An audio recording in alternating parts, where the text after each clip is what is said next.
over 30 on your ACT test, AP classes, college credit, 401k. You're 18, make a decision now. Stay in that career. Go to college, apply to the right school, get a salary, retirement, get in line. What do you want to be? Gotta pick something that sustains you financially. Make a decision now. So many of us millennials were raised in an era where it was go to college and that's your direct path to your career. An artist starves, but a salary sustains. And our parents weren't malicious in this endeavor. They wanted what was best for us. They grew up in an America where your bachelor's degree was your one-way ticket to middle-class bliss. And I'm not saying I didn't do that. I went to college, I did the thing, I fell in line, I got the job right after school. But in the midst of all of that, there was a fire underneath, and it wasn't really until recently that I started exploring why.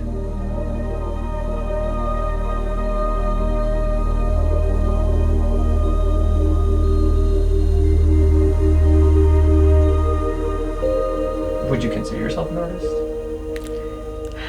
It doesn't really feel like it. Sorta. Not in a real classical sense. I would rather call myself a creative. You know, because there is that desire in me, but not necessarily a real strong talent. I like making stuff out of stuff. Things that you wouldn't normally think of as a craft material.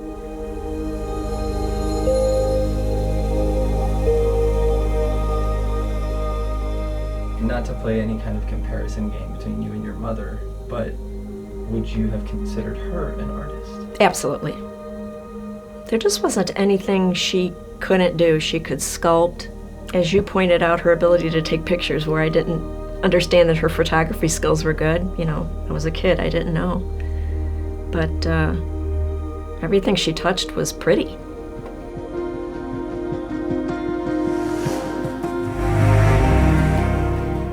My mom started me sewing very, very young. And I had like a child sewing machine. Even as a little kid, I was always painting. I remember one time I was really little, I painted all my dolls.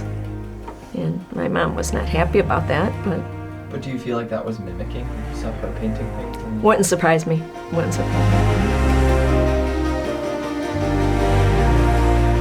I feel like that kind of begs the question, it's like, it's nature or nurture? Nature or nurture. Both. Yeah, the desire was always there. I can't help but feeling like I would have wanted to do something with my hands even if she didn't do what she did for a business.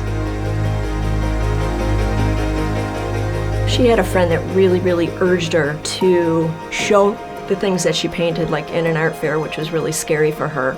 Old-fashioned clothespins look like the shape of a person without any arms. And she would take these clothespins and she would make dolls out of them. Some of them were custom. I have a bride and groom for my own wedding cake.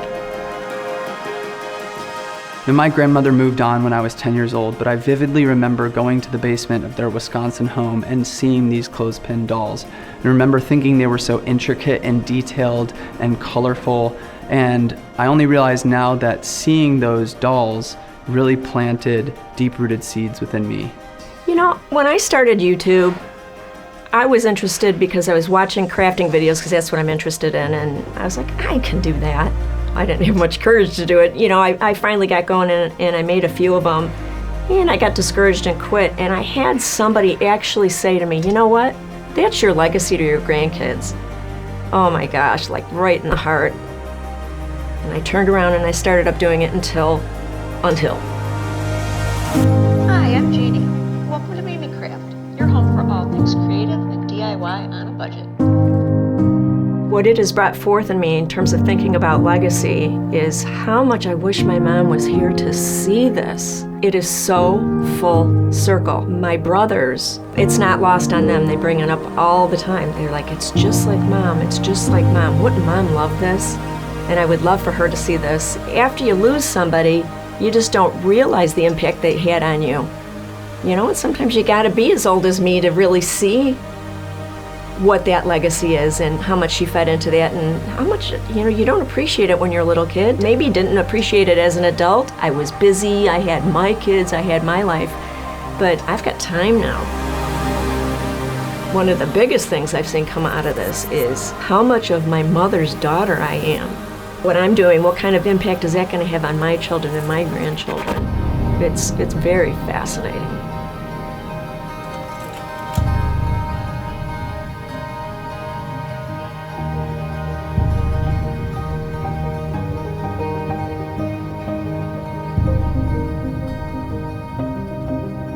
A massive thank you to MusicBed for partnering with me in this project. I've been wanting to make a film about my mom and my dad in this way for a long time. And if you're anything like me, you might have ideas for a personal film project that just get left in a notebook and don't get made for years. So MusicBed partnering with me gave me the ability to do this within my work hours in my job, to now have heirloom pieces that I get to show to my kids and my grandkids someday. Now, as you saw in this film, my grandmother and my mother laid the artistic foundation, giving me the confidence to have a career as an artist, as a filmmaker. And the reality of filmmaking is that you need functional tools to express your art form. And for me, music licensing with MusicBed was the first thing outside of a camera and a microphone that I used in my career over a decade ago, and I had never left. Now, their enormous library of music suits the needs for anything I do in my filmmaking: documentary, weddings, commercial work, short narrative pieces, and YouTube. And so if you want to hear the difference for yourself and see this library and hear all of the amazing music that they have that I always use on all of my videos here, you can create a free account for yourself, or if you're ready to dive in and purchase any kind of yearly subscription, you can get 1 free month with my code EricFloberg23 at the checkout. Thank you, MusicBed, for partnering in such a meaningful thing for me. Look at me, Mom, I had a sponsor for my artistic career. Love you.